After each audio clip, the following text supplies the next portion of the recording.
When something goes wrong, your brain doesn't think, it spirals. You assume the worst, you rush decisions, you say things you regret, you spend money you didn't need to spend. And the most damage isn't caused by the problem, it's caused by the panic. Today, we're going to talk about two pivot questions that stop emotional and financial chaos before it starts. Stephanie, I am so glad to have you here. Thank you for being here. And I just want to just get right into it and just go right to the gusto because I'm really excited about this topic. Now, you say your pivot points were the two questions. What do we need to do, and how can that be possible? Those are two big questions asked by two very different people. Early in my legal career, I did maritime defense and international trade, and I was sitting in a big fancy office. And my grandmother, I call her Mama because we're from the South, and my Mama called me and she told me that Papa had just been diagnosed with Parkinson's and that, they were looking into all of these different things. And she said, "What are we going to do?" And I was, I just paused at that moment because here I am sitting in this office with, I've got the world at my feet, I've got all my awards and gold stars and I graduated and did well. And so I'm supposed to be able to answer these questions. And I remember sitting there thinking, I don't know. So I told her, I was like, well, Mama, call mom. She's a nurse, you know that. She'll tell you where to go, what to do, which facility is the best, which doctors are the best. And she stopped. And Mama is very fierce. And she said, I didn't ask you where do we go. I asked you, what are we going to do?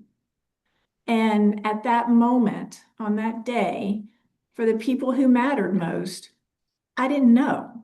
And that bothered me. I ultimately did something pretty drastic. I ended up moving closer to home so that I could help be closer to them. And I was thankfully smart enough to know I couldn't be their lawyer, but I drove their lawyer bananas until he gave me a job. And I remember sitting in those meetings with my mama, and again, she's fierce. I mean, I've watched her run entire meetings at, corporations and with generals and just amazing woman. And I remember thinking she looked so small when we had those meetings and just how scared she was. And I wasn't okay with that either. And I realized that it didn't matter how brilliant your lawyer is. And we all like brilliant lawyers. We like to have Yeah. them. But if you Mhm. don't understand what they're doing, if it doesn't help alleviate your fear, then they may be doing a great job, but they're not helping you through this process.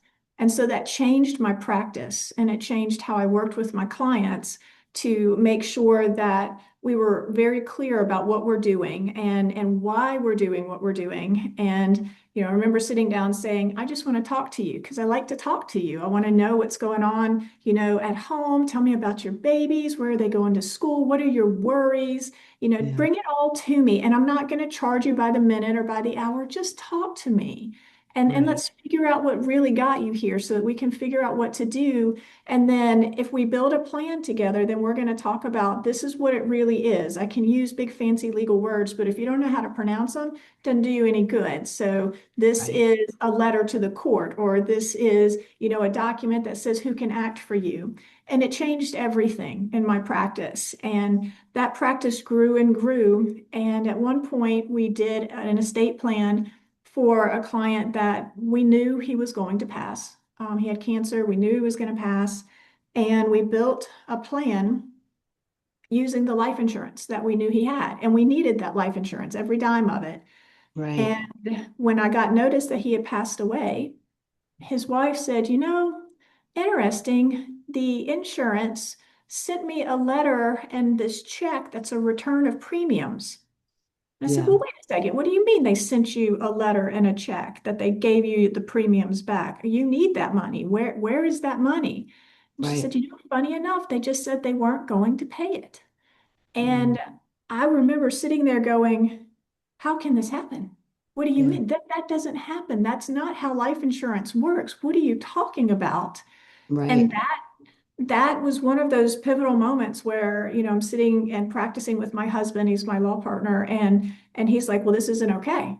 Like, we've never heard of this. This is not okay. We're going to have to do something about this. So Yeah. we decided to sit down and focus our practice on helping people with those experiences. And it's just been an incredible experience to be able to go in and work in that field, because if it happened to us and we weren't expecting it, it happens a lot more than people realize. And Right. just been able to build that practice to really address questions when somebody dies and the insurance company denies your claim, or your claim is delayed, or somebody disputes your claim. You actually have rights. There are things we can do. So, just know that there's help out there. It's been wonderful. Wow, that's an amazing story. So, why do these questions matter so much in high stress moments? Because I think in high stress moments, we all respond by wanting to do something, right? To do Right. anything. Because if we're moving, we're doing something to make it go away, or we're doing something to address it. And I always encourage people that when you've lost someone, instead of taking action, stop, Hmm. Right. pause, breathe, because your first action isn't really about action, it's really about preservation, right? Right. Let's talk about preserving what we have. Do we know what assets we have? Do we know where they're located? Do we know what we need to do? Like, take a moment and just breathe, because any of those actions that you take could have very long-term financial consequences, and it's hard Right. to undo those consequences, and we can address them just by taking a moment to see what's going on. I love that. Now, let's explain this simply. When something unexpectedly happens, what happens neurologically? Neurologically, well, my mom's the nurse, not me. But um, Uh, so do people like I mean, panic? I'm sure that there's high levels of cortisol that come out, but I think neurologically, it's just I think being in that moment of, oh my gosh, I don't know what step to take next. Oh my Yeah. gosh, I've got, I've lost this person. I'm grieving. Not only am I grieving, but I'm anxious. And not only am I anxious, but I have to figure out how to pay for whether it's a funeral or to keep a house before, it's transferred. And Yeah. it's it can be so overwhelming. And Yeah. I always think about it like, I may be slightly guilty of this. How many of us actually create a checklist of things we've already done so we can check it off just to say we did something, right? Right. I feel a lot of people are kind of the same way. Well, I'll make a call, or I'll go grab this paper, or I'll just assume that it's here. Hmm. And that sometimes that can be more harmful than good if we just stop and take a breath and like, let's just kind of look around and see what we have and see what we need to preserve, so that we can then take the right steps to protect, the beneficiaries, or to submit a claim, or to, look at the estate and just take the right steps so that it's not as overwhelming. So, when it comes to being overwhelmed, like, why do people usually jump to the worst case scenarios? Because they happen a whole lot more often than you know. Um, I As an estate attorney, I would have people come in all the time and they would ask to do a very particular type of estate plan, because they heard on the radio about, something that happened and it was just this terrible, horrible thing. And I'm always very open to say, those things do happen, but we're not going to live in fear here. We're just not going to live in fear. We're going to look Right. at it and see what are our options and what would likely happen in this scenario based on the information you share with us. And I feel the same way about our life insurance practice. Yeah. I don't want to live in fear, but I do want to live in awareness, because being aware of what Yeah. is happening, what can happen, puts you in a position of power so that you know how to ask better questions. Because even though my question, how did this happen, was pivotal, it Yeah. wasn't a really good question. Right. So an opportunity to say, let's look at what does happen. What are the questions we need to ask? What are the things we need to be prepared for, so that when we are grieving, when we are concerned about financial assets, when we're trying to find, policies or name beneficiaries, let's make sure that we're doing it properly. Right. Why do like smart people make emotional decisions under pressure? Because you see that happen all the time. Yeah,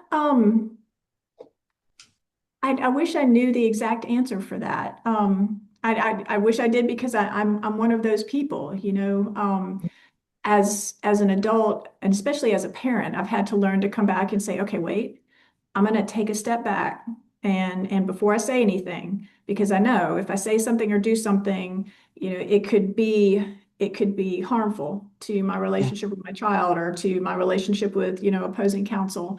So I've had to learn to take a step back and just say, okay, my husband, he's amazing. He's the best at writing an email when he's mad. He'll just write it out and then he'll delete it. And I've never done that because my luck, I would send it. But he'll write out this long, like everything that's wrong or anything that's made him mad in a particular case, and then he just deletes it. And he's like, I feel better. I know I had the last word. It's like, okay, that's amazing. I think that those are skills that we should all be taught. I'm kind of the, I wish those were things that they taught us in school as versus, um, you know, different Yeah, things in geometry that I never used. exactly. I So agree. I think sometimes people just go in a state of panic and their emotions take over their actions and it's like fight or flight. And they just get so overwhelmed that they're just reacting by emotion mm, and they're not looking at things realistically. I always say like maybe take a deep breath and take a step back, like you said, is sometimes the best thing you could do, or maybe, don't react right away, or, and maybe go back to it in an hour or 30 minutes. and I think it depends on the circumstances. So, for example, I have a friend whose grandfather passed away, Hmm. and my friend's very young, and she was in charge of some parts of his estate, and she didn't Yeah. know she was a part of his estate, and so she lived out of state. She's in her car, looking up, who do I need to call? What do I need to do? She didn't have any idea what steps Right. she needed to take. And so she was calling everybody and everything, which I really, you want to just give her a hug and say, at least you were trying, right? Yeah. And then follow Exactly. it up with, in all of that trying, we may have scared you or given you more information than you really needed. So Right. I always tell people it's so good to ask questions before they matter, right? So, Yeah. Hmm. if you're working with your parents or your grandparents or your siblings are like, have good conversations if it's possible in your family. Talk to each other, do you have an estate plan? Do you have life insurance? How much? And I'm not looking to be the beneficiary. I just want to know what it is because when somebody calls me and tells me you've passed and I've got to go to the funeral home, I need to know how I'm going to pay for that for you. And Exactly. imagine how devastating it is to be sitting in a funeral home knowing you've got to pay for a funeral and you don't know where to begin to look. Yeah. It's And overwhelming. I think, I was going to ask you, why do you think finances often take the hit during stress? But I think you just really answered it yourself, basically. And a lot of people don't plan for it. I think a lot of people just, they don't have enough of funds. And then, just someone passing it costs a fortune, just for the funeral itself, just for the wake, and that could be devastating and stressful in itself.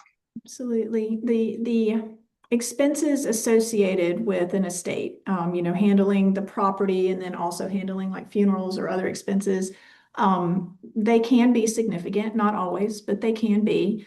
And I also see the other side of it though, where it's not a question of did they have enough assets? Sometimes people Mhm. have just enough, enough to make sure that everybody's taken care of or that the debts are taken care of, but they don't want to talk about it. And I Yeah. really, really respect that. And at the same time, I really appreciate what a thorn that is. Because when you sit down and you start asking someone, well, do you have life insurance? All right. With what company? How much is it? Is it whole? Is it term? Okay. Well, by the way, am I the only beneficiary or does it have like a living benefit? Or, Mhm. do you have long-term care insurance? Do you have a will? Do you have powers of attorney? That is going through someone's sock drawer. Yeah. in the most personal way. And so many people are not comfortable with that discussion. And it's Yeah. not always the way that you would think. Like it may not be your parents or your grandparents who are uncomfortable with that conversation. What I see a lot are siblings or aunts or uncles who are very uncomfortable with that conversation because they're like, wait, you're not in control. Yeah. Mom and dad took care of their stuff. You don't need to Mm. be talking to them about that. Are you trying to get in their business? Yeah. And it can create so many unresolved conversations, unresolved emotions. And if we don't address those, they become just a disaster when somebody's Yeah. passed. I agree. I agree so much. As you know, sometimes those, when things become panic, it feels urgent to make those decisions. And I think usually it creates the most damage. Yes, yes, absolutely. It's just good to talk to family if you can, you know, Yeah. just to say, I just want to know, have you taken care of these things? Yeah. If that's as far as somebody's willing to go, that's better than nothing, you know. Exactly. Just find a way in your family dynamic where that conversation works because when you come to me afterwards and we're saying, okay, I know that you thought you were the only beneficiary, but at some point they named this other person and we're having to look at when was this change made or why are you so upset that it was made or gosh, they forgot to update their beneficiary from their ex-spouse at some point or Yeah. do you know if they paid their premiums or not? That's a really hard time to sit down and say, I know you just lost someone. I know you're devastated. I know you're grieving and I know you're stressed, but I need you to talk to me about dollars and cents. That's Right. a hard conversation to have when you're Right. grieving. Definitely. Most people don't pause, they react, they overspend, they quit too soon, they blame, they catastrophize, they make emotional business decisions. What patterns have you seen when people don't slow down and ask better questions? So, in my particular business, when people don't slow down, they try to do it all themselves. In fact, I had one of these pop up today. I had somebody reach out to me where the life insurance on behalf of her father was denied. Mm, And she should have stopped. And this is there's no finger pointing here. It's just I wish I had been able to communicate with her sooner because if I had known sooner, I would have been able to say, okay, stop. Why did they deny? What's mhm. happening here? Let's talk about this. Let's see if they were right or they were wrong because people are banking on this promise, right, from Yeah. life insurance. And what they don't understand is that it's basically a contract with Mhm. provisions and rules. And we need to look at it and say, okay, what happened here? And make sure that we're doing the right thing for you. But in her haste, this person submitted her own appeal to try to Right. get them to overturn their decision. And there's nothing I can do once she's done that because and they don't tell you the rules or the procedure or the dates or the deadlines or the evidence. So in trying to do it for herself, she missed a deadline. She didn't submit the right evidence, and she put us in a place where it's so hard to have to say, I can't help you because Yeah. I can't undo what was done. And it's frustrating for me as a lawyer to have to say that to someone. And it's frustrating to have to say, I'm so sorry that when they denied this, they didn't tell you what you needed to do. They told you you could appeal, but they didn't give you the rules or the deadlines or tell you where to go. Right. Um, it's heartbreaking to have to tell people that every day. Oh, for sure. I can only imagine. Yeah. And how does that ripple into a long-term emotional and financial consequences? So in that particular case, that was a six-figure policy and they won't get a Wow. dime. They won't get a dime. So money that they were expecting to, cover funeral expenses, to cover any debts or to set themselves up, for education or whatever later in life. Um, it doesn't matter that they had that policy for 20 years. It didn't matter that the premiums were always paid. The life insurance company denied it and it was possibly appealable, but when they appealed it on their own, I can't go back. We can't help. And so now we have to tell a family that I'm so sorry that that premium or that policy that you were expecting, there's nothing we can do. It's gone. It's horrible. You know, we talked about the question, what do we need to do? And this question sounds simple, but it forces clarity. So, what does it interrupt? Does it move you from emotion to action? Does it shrink the problem? Or maybe does it prevent overreaction? I feel like it's almost like it's like restoring power, right? So Hmm. if you just ask good questions, what do we need to do? Well, okay, in what circumstance are we, planning a picnic, or are we looking about, when somebody passes? What do we need to do? Okay, in this circumstance, what do we need to do if we know we have a family member that's getting older or is declining, or is talking about doing their estate, or said that they met with their advisor. What do we need to do? Well, we should probably say, is there anything I need to know? Right. Or if you have these documents, if you've done these things, that's your private business. I never want to get in your private business. But if Hmm. something happens to you, where should I go look? Yeah. You know, let's ask really simple questions so that when we're panicked, we don't feel like we're bad people for taking Right. that pause, right? Just Yes. and that pause is such a gift. I don't know if anyone ever says it's okay, just breathe, because you Hmm. asked your questions beforehand. Or if you didn't ask your questions beforehand, just know that there are people out there who can say, okay, you breathe, and I'll ask these questions. Right. You don't have to do it alone. What are some of the major things that you feel, that people can do instead of having to experience the chaos when this time happens? Absolutely. Again, and I cannot stress enough just the power of a conversation. Not a forceful conversation, not an intrusive conversation, but just to say, hey, look, this has been on my mind. Um, is there anything that you've done? Is there anything that you need to do? I don't want to encroach on your privacy, Yeah. but this has been worrying me. I just need to know. Have you taken steps to address these things? And if you have, where would I go look to find them if I needed to find them and you weren't Right. here anymore? Think of just how powerful is that to just know, okay, I know they have it, I know it's here. Um, when you see changes in health, or when we have people who move from one house and they downsize, or they go into assisted living or anything like that, we're also good about packing up all the papers that are important, but we're not always so good about reviewing them. Yes.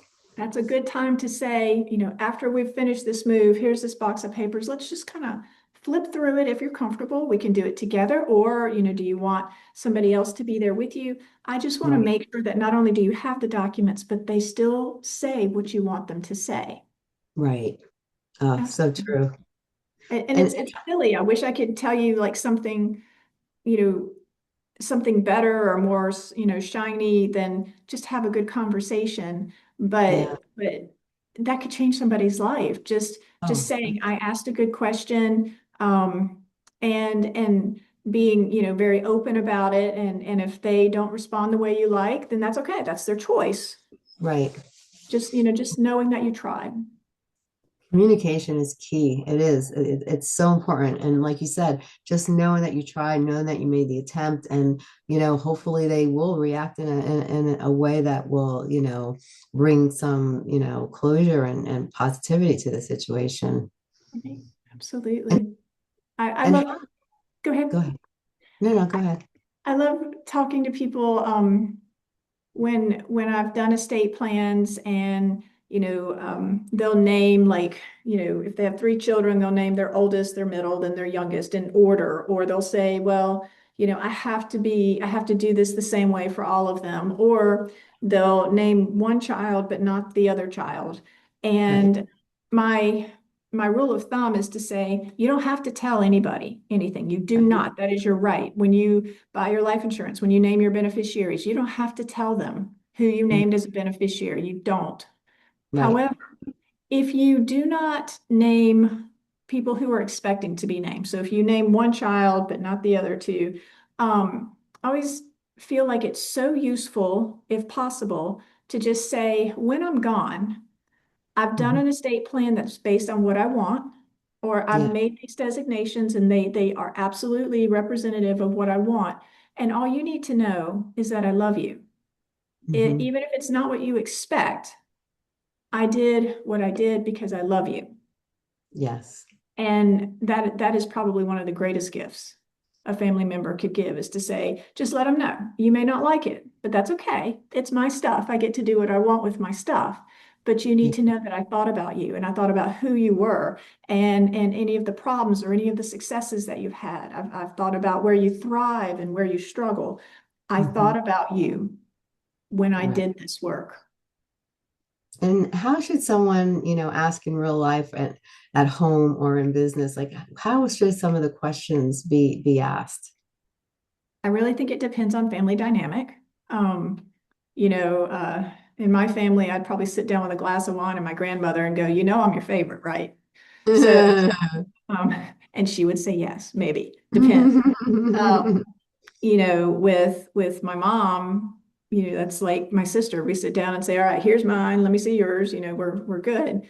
Um, it just depends on family dynamics. If you're not very close, or if because of remarriages or sibling estrangements, like if there's something that could be found off-putting or cause drama, then Yeah. then really think about, how do you approach this? And maybe you just come in and say, I've been worried about this, Hmm. or I just started taking care of my own.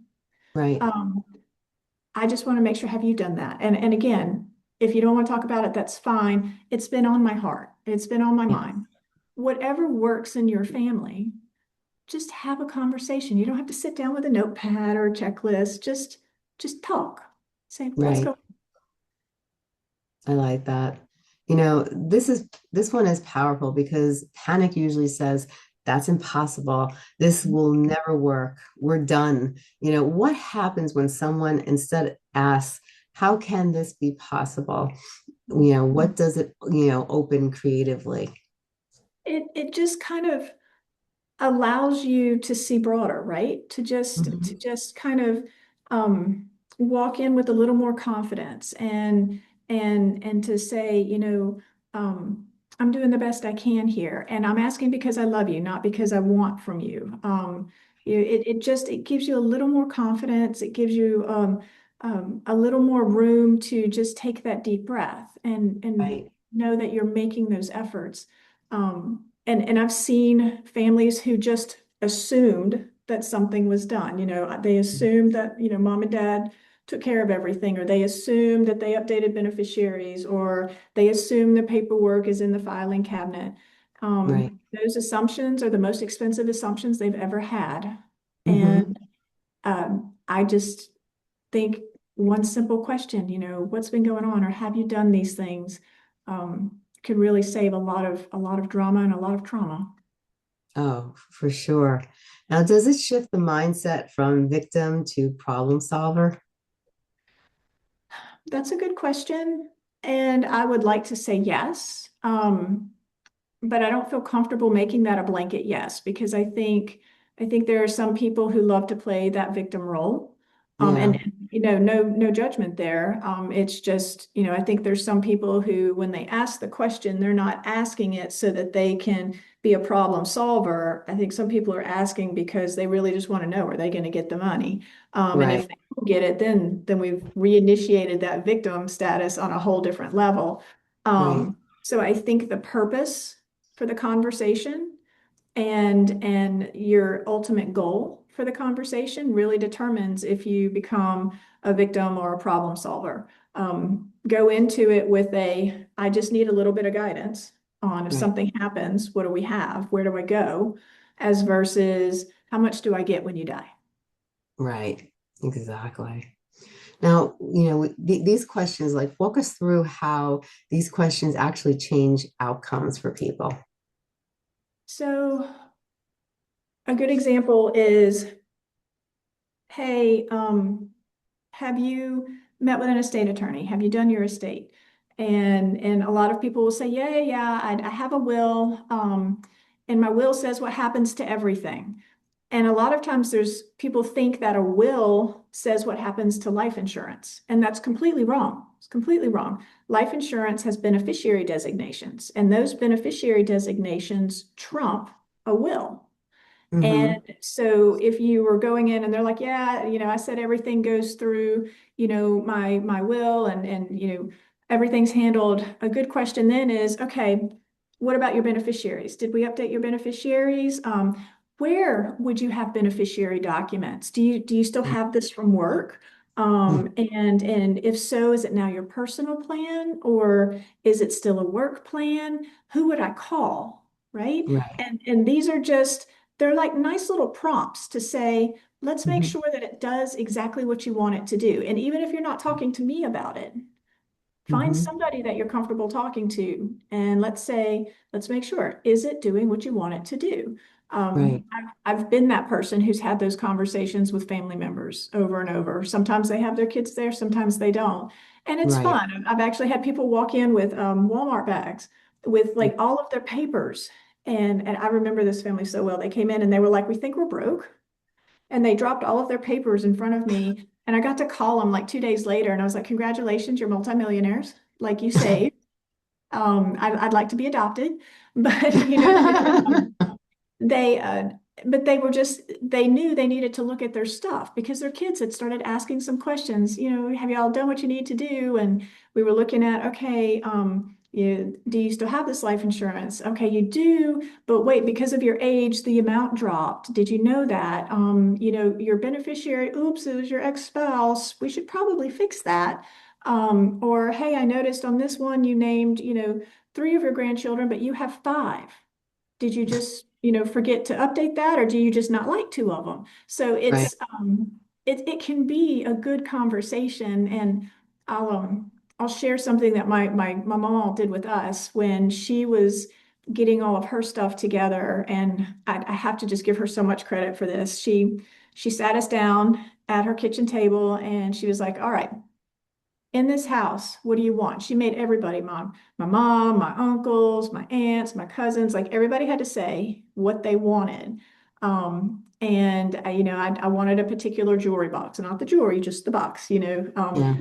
But what I loved is she said, and you have to tell me why. So it was such just a pivotal moment because I remember thinking I learned things about my family I never knew before. I have a Right. cousin who wanted that china, and I never knew that. Like we never knew. Mama didn't know she loved that china that much. Um, Right. I wanted that jewelry box because I played with it when I was a kid. Yeah. So it was such a gift because she didn't just give us a thing. She gave us the memory. Yes. That was beautiful. That was beautiful. Now, when it comes to applying this in real life, let's get practical. If someone is facing either a financial setback, a financial problem, maybe a relationship conflict, or a sudden unexpected bill, how do they slow down before reacting? Well, um, I think that really, I think there's different ways that they can approach that. I mean, you can do what my husband does and send an email and just screaming out into the ether. Yeah. Um, uh, you can go for a walk. I can tell you, I don't think going for a walk ever hurt anybody. Go for a walk and Exactly. just think, just walk away, put something down. And I really, I have to emphasize like having the right people in your life. So, for example, my mom's a nurse. If there's a medical concern in our family, I'm going to call her because Right. she's my resource for that. Yeah. She is brilliant and absolutely excellent with finances, except it gives her an ulcer. So I'm not going to call her about finances because Yeah.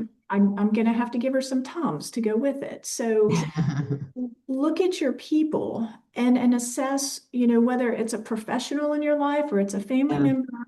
I feel like there could be so much more joy here to say, who are my people and where do they shine? And it's Yeah. okay if they don't shine in most everything, but somebody's got somewhere where they've got a glimmer, where they've got some shine. Yeah. And if they shine there, how do I make sure that I use that shine, that I lean into that?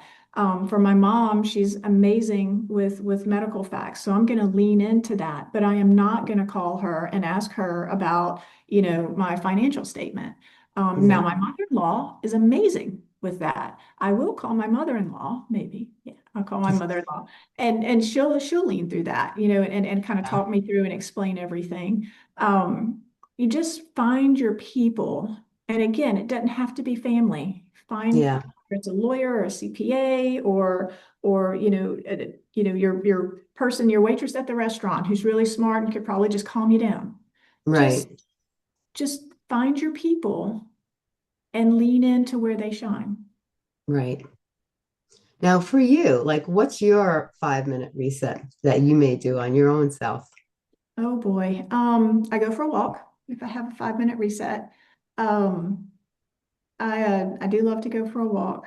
Um, I will sit down. I have two children, but my daughter is 17 and she's just a different duck. She's just so different. And I love that about her.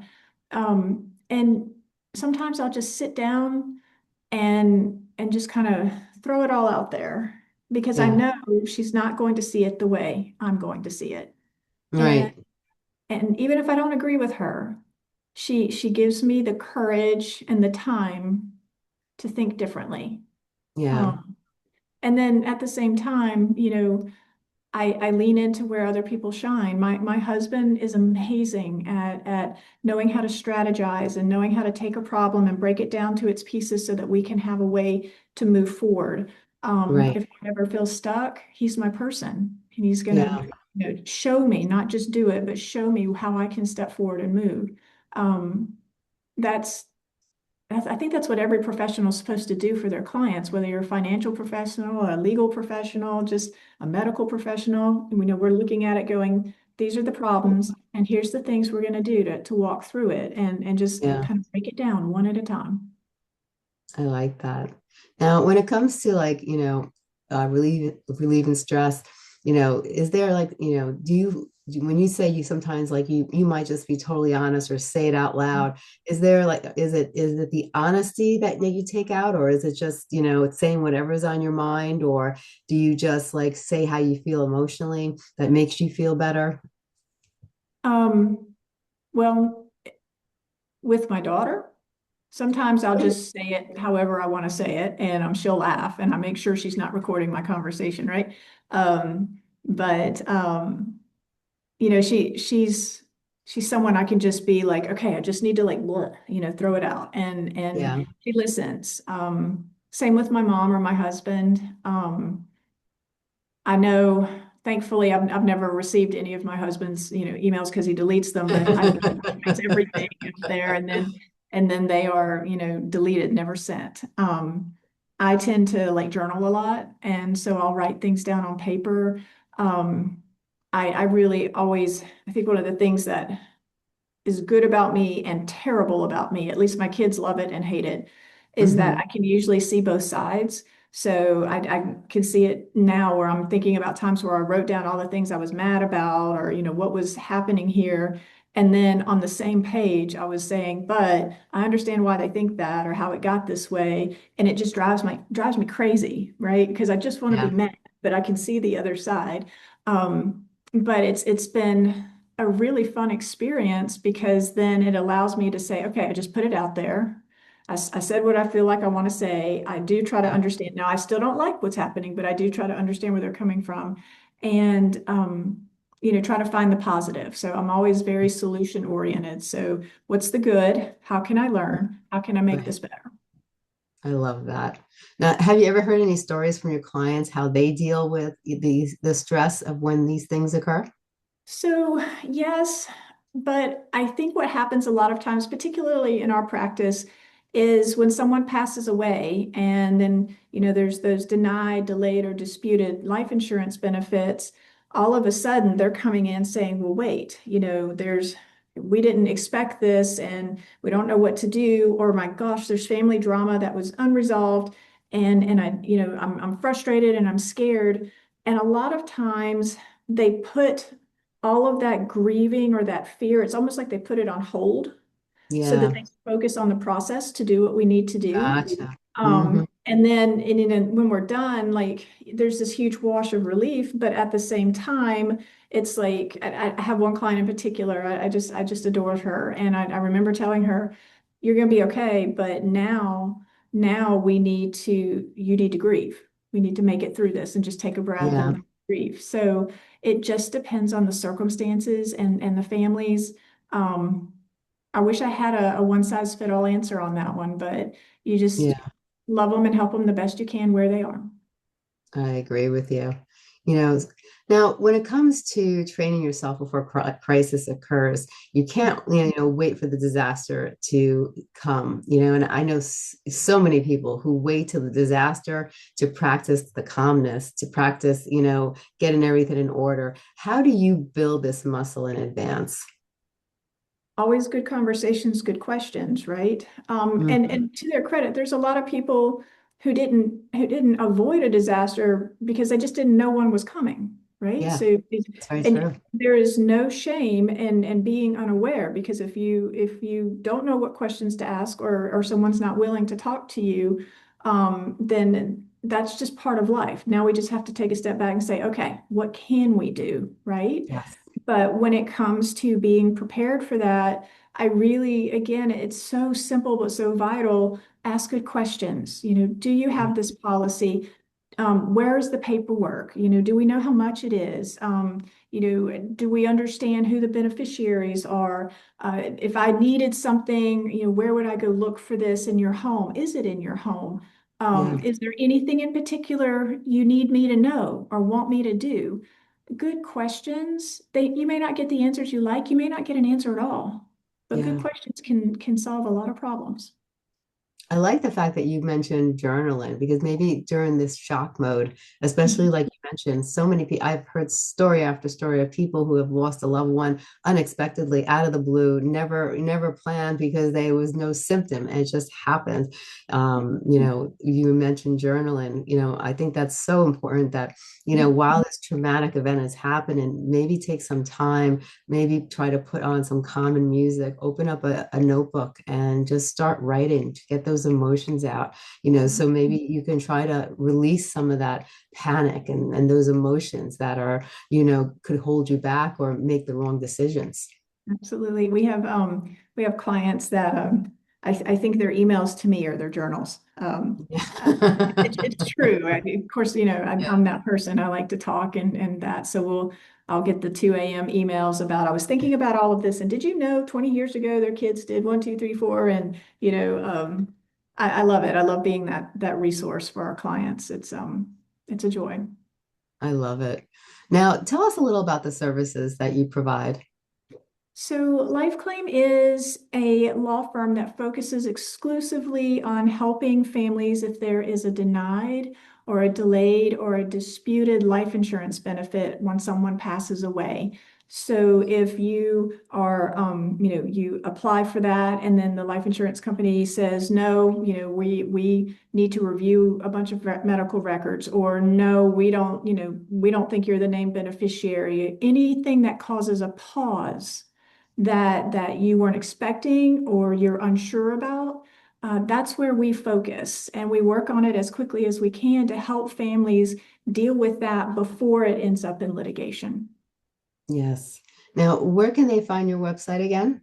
So it's lifeclaim.com. I love it. Yes, And ma'am. before we go, can you just give three quick takeaways for people? If they had to leave this episode, what are three things you'd like them to remember that you feel that will be very helpful for them? Absolutely. Um, Start a conversation. If you're comfortable with it, if your family is open to it, start a conversation. Um, the next thing that I would tell you is when something happens that you didn't expect, if that life insurance is denied or if it's delayed or it's confusing, don't give up because there's a lot of companies that really are planning on your guilt or planning on your grief. And so don't let that be what prevents you from fighting back or getting the information you need. Right. Get help with that. Don't stop. And then just know that it's okay to ask for help more than anything. Start a conversation and don't give up, and Hmm. then know it's okay to ask for help. I love that. And I just want to say to the listeners, most damage isn't caused by events, it's caused by emotional reactions to events. The two questions can stop a spiral. What do we need to do? How can that be possible? If this is conversational, resonates with you, follow the podcast because we don't react here, we respond. And we're going to include Stephanie's information in the show notes. So if you want to explore her work further, you'll find everything you need to know in the show notes. And Stephanie, this has been wonderful. I'm so glad you came on the show because these are issues that people don't like to talk about, but they need to hear it and they need to understand because a lot of times people don't really know because they don't plan or they planned a long time ago. They put something together quickly and things change like we talked about, and all of a sudden a lot of the things aren't don't work and they get denied, and then problems occur, and they can be responsible for a lot of unwanted bills. And most people when they're elderly especially, they don't have a lot of money to give. So these are really important factors that I think someone like yourself needs to continue to advocate for, because it's so important that people understand that it's do it as early as possible. Even our age, it's important to plan for these things because you never know what the next day may bring. That's right. Absolutely right. Thank you so much. It's been a pleasure. Oh, same here. Thank you for being on the show. I appreciate you. Likewise. Wonderful.